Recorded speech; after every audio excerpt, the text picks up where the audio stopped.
નમસ્કાર પશુપાલક મિત્રો. આજે એક પ્રગતિશીલ પશુપાલક મિત્રને આપણે મળવા આવ્યા છીએ, જે માલોસણ ગામમાં છે, વિજાપુર નજીક. એમની હિસ્ટ્રી શું છે, કેવી રીતે આ પશુપાલન પકડ્યું છે અને કેવી રીતે આગળ આવ્યા છે, એની તમામ માહિતી આપણે આ વિડીયોમાં લઈશું. મિત્રો, આગળ આપણે તમામ ડિટેલમાં માહિતી લઈશું. જે ભાઈ છે, ક્યાંના છે, શું છે, કઈ રીતે કામ કરી રહ્યા છે, પહેલાં કઈ રીતે કામ કરતા હતા. તો આવો આપણે મળીએ. નમસ્કાર મિત્રો, આ છે બંને ભાઈઓ, જેમનું નામ ને એના વિશેની આપણે તમામ માહિતી લઈશું. તો સૌપ્રથમ તમારું નામ બતાવો ને. મારું નામ રાણાભાઈ. તમારું નામ? રબારી ખુમાભાઈ. બંને મિત્રો રબારી છે. બંને ભાઈઓ છો? ભાઈઓ. ક્યાં આગળ રહેવાનું તમારે? હાલમાં માલોસણ ગામમાં. માલોસણ ગામમાં રહો છો. કઈ રીતે આ તબેલાની શરૂઆત કરી, પહેલા ક્યાં કામ કરતા હતા, શું કરતા હતા, એના વિશે થોડી માહિતી આપો. પહેલા નોકરી જ કરતા હતા તબેલામાં માલોસણ, બરાબર. એના પછી એ પાર્ટીને નતું રાખવું, એમને તબેલો બંધ કરવો હતો. તબેલો બંધ જ કરવો હતો.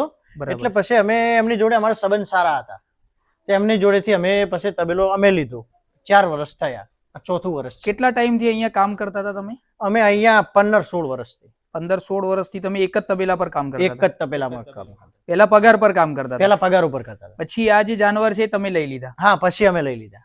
બરાબર. અત્યારે કેટલા જાનવર છે આપણી જોડે? હાલ આપણી જોડે છે 20 જાનવર છે. એમાં મોટી ગાયો કેટલી? મોટી ગાયો છે 16. અને ભેંસો? ભેંસો છે 4 જેવી. 4 જેવી ભેંસો છે. હાલ આપણી જોડે મેં જોયું, આપણે બતાવ્યું પણ એ રીતે કે ગાયો પણ સારી છે, મોટી પણ છે. કેટલા લીટર થી કેટલા લીટર દૂધ સુધીની ગાયો છે? મારી જોડે 15 લીટર વાળી છે, કોઈ 14 લીટર વાળી છે. ટંકે કયા દિવસનું સાહેબ? ટંકનું 14-15 લીટર. બરાબર છે. શરૂઆતમાં તમે જે કામ કરતા હતા ત્યારે કેવી ગાયો રાખતા હતા? એ વખતે લોકલ ગાયો રાખતા. બરાબર. 10 લીટર વાળી. 10 લીટર વાળી. તો આ જે સફર છે તમારી, કે તમે પેલા કામ કરતા હતા, કામ કરવા પછી તમને લાગ્યું કે હવે પોતાનું શરૂઆત કરીએ, તો છેલ્લા 4 વર્ષથી કરી રહ્યા છો, તો આમાં તમને કેવી કેવી મુશ્કેલીઓનો સામનો કરવો પડ્યો? એમાં મને મુશ્કેલીઓનો કે જો પેલા લોકલ ગાયો હતી, એમાં કોઈ મજા નથી આવતી. એની પછી અમે ગોતીને કોઈ પંજાબથી લાયા, કોઈ સારા એવા ઠેકામાંથી ગાયો લાયા, બબે એવી રીતના ગાયો લાયા. બરાબર. અને જૂની ગાયો હતી એને વેચી મારી. તમે વેચી દીધી? જેમ આપણને લાગ્યું કે આમાં આ ગાયમાં થોડું વીકનેસ લાગી રહી છે, કે આમાં કંઈક ઉણપ છે, તો એ ગાયને તમે સેલ કરી દીધી. અને જે સારી રીતે તમને દૂધ આપી શકે એવી હોય એવી ગાયોને તમે લાયા. સારી બ્રીડ વાળી ગાયો લાયા. સારી બ્રીડ વાળી ગાયો લાયા. તમે બ્રીડિંગ પર કામ કરો છો ખરા? હા, બ્રીડિંગ ઉપર કરીએ. તમારી જોડે બ્રીડિંગ કર્યું હોય અને કોઈ વાછડી આવી હોય એવી? હા, છે ને મારી જોડે ભૂરી ગાય છે, એની જે ભૂરી વાછડી છે મારી. બરાબર. આપણે જે વિડીયોમાં તમને બતાવીએ છીએ એ જે વાછડી છે એ બ્રીડિંગ વાળી છે. એ કયા કંપનીના સીમનથી યુઝ કરેલું છે? ABS ના ડોઝની છે. ABS ના કોઈ બુલની છે. એમની જોડે બુલની ડિટેલ છે, પણ અત્યારે લખેલી હશે ક્યાંક. બીજી વસ્તુ, આ જે ભેંસો છે, ભેંસોમાં તમે મને કહો, ભેંસો પણ રાખો છો અને ગાયો પણ રાખો છો? હા, ભેંસો. દૂધ અત્યારે જે તમારું ભેંસોનું અને ગાયોનું, એમાં તમને ભેંસોનો તબેલો અનુકૂળ આવે છે કે ગાયોનો, એ તમે મને પેલા જણાવો.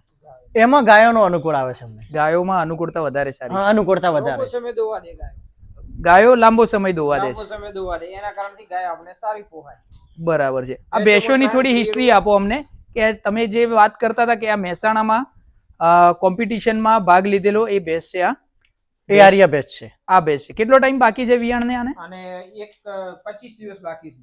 25 દિવસ બાકી છે વિયાવાના. કયા વેતરમાં છે આ ભેંસ? આ ત્રીજા વેતરમાં વિયા છે.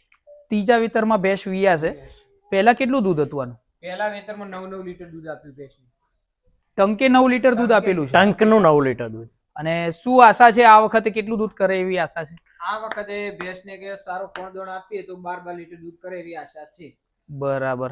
અત્યારે તમે ચારો કયો શું વાપરો છો અત્યારે? અત્યારે સાયલેજ ને પરાગ. સાયલેજ અને સૂકા ચારામાં ઘઉંનું હુસેલ. બરાબર છે. અને ડિવાઇન કંપનીનું દાણ આવે છે. ડિવાઇન નું ફીડ વાપરો છો? બરાબર છે. તો સાહેબ, ડિવાઇન નું ફીડ કેટલા ટાઈમથી વાપરો છો? ડિવાઇન નું ફીડ અમે 12 મહિનાથી, લગભગ 12 મહિનાથી ચાલુ કરેલું છે. તમને શું રિઝલ્ટમાં કેવું લાગે છે? એમાં અમને ફેટમાં દૂધમાં રિઝલ્ટ. બરાબર. અને ગાયની શાઇનિંગ ગાયમાં ચમક દેખવા મળી રહી છે.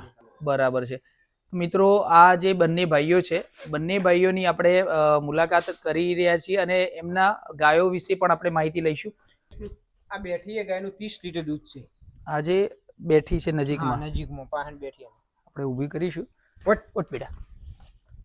મિત્રો, આ ગાયનું અત્યારે ટંકનું 14 ટંકનું 14 લીટર દૂધ છે.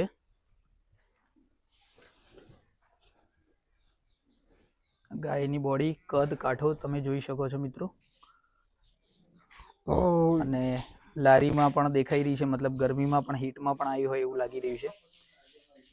હાલ અત્યારે આ ગાય જે છે, કેટલો ટાઈમ થયો છે વિયાણને?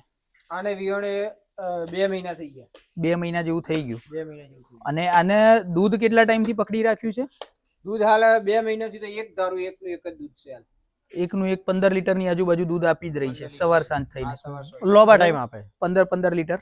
આ એમની બ્રીડ વાળી વાછડી છે બાજુમાં.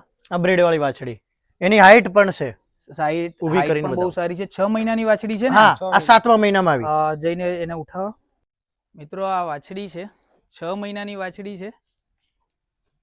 આ 6 મહિનાની વાછડી 7મા મહિનામાં આવી. 7મા મહિનામાં આવેલી છે. હા, તમે એનો કદ કાઠો ને બધું જોઈ શકો છો. એના શાઇનિંગ, બોડી કન્ડિશન. 7મો મહિનો રનિંગ છે એનો. હા, 7 મહિના રનિંગ. અને આનું વજન આપણે ચેક કર્યું તો 240 કિલો ઉપરનું વજન છે. તો 6 મહિનામાં 240 કિલોનો ગ્રોથ બહુ સારો એવો દેખાઈ રહ્યો છે. એની બેક લાઈન, એની બ્રીડ, એના પર્સન્ટેજ આપણને અહીંયા દેખાઈ રહ્યા છે. એની એ માં જેટલી તો સારી હાઈટ breed છે. પોકવા આવી છે એની. એની માના જેટલી અત્યારે 6 મહિની હાઈટ છે, તો એ જ્યારે વિયાણમાં આવશે ત્યારે ક્યાં પહોંચશે એ આપણે એને અંદાજ લગાવી શકીએ છીએ. તો અહીંયા બંને ભાઈઓ, રબારી ભાઈઓ જે કામ કરી રહ્યા છે, એ બંને બહુ જ સારું કામ કરી રહ્યા છે. બહુ સારી બ્રીડ છે એમની જોડે. બધી ગાયો પણ બહુ સારી છે અને બધી ગાયોમાં દૂધ પણ બહુ સારું લઈ રહ્યા છે. તમારી જોડે હાલમાં 15 લીટર આપતી, દૂધ આપતી એવી ગાયો કેટલી હાલ? એમાં હાલ બધી ગાયો તો આમ તો વિયો એટલે 15 ઉપર પ્લસ જ આપે છે બધી. બરાબર. પણ હાલ કોક જે વિયોને ટાઈમ થયો હોય છે ને, એનું દૂધ ઓછું છે. નકા બધીનું 15 14 16 એવું, પણ આપણે 15 બરાબર. 14 15 તો બધી જ હા, બધી વિયાય ગાયો. એટલે આપે જ છે. બધી ગાયો આપે. તો મતલબ અત્યારે દૂધ કેટલું થઈ રહ્યું છે તમારું? અત્યારે 9 ગાયો દોવાની અને 110 લીટર દૂધ છે.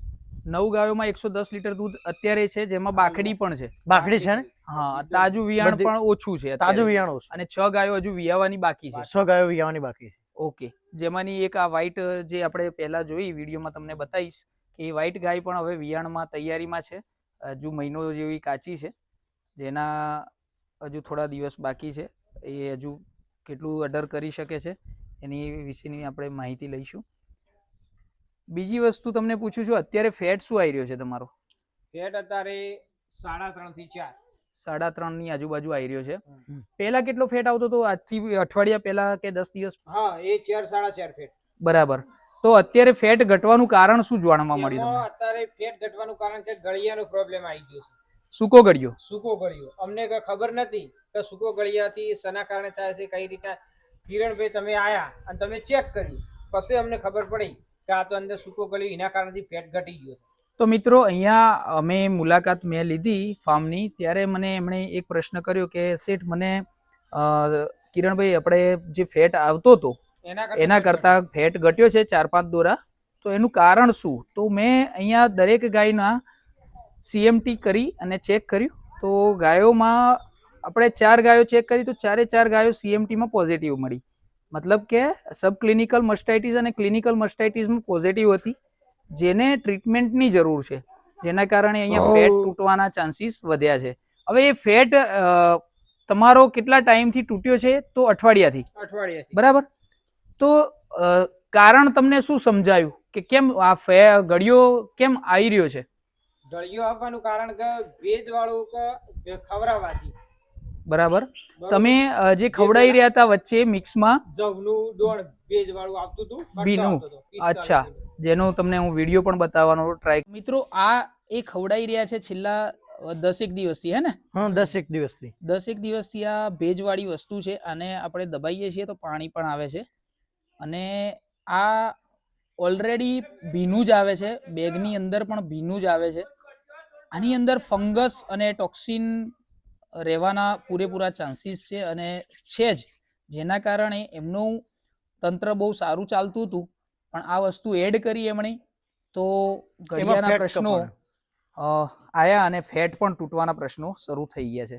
તો મિત્રો, કોઈ પણ વસ્તુ ભેજવાળી રહેશે, ફંગસવાળી રહેશે તો ચાન્સીસ છે કે ત્યાં આગળ તમને તમારી ગાયોમાં ગળીઓ થવાના પૂરેપૂરા ચાન્સીસ છે.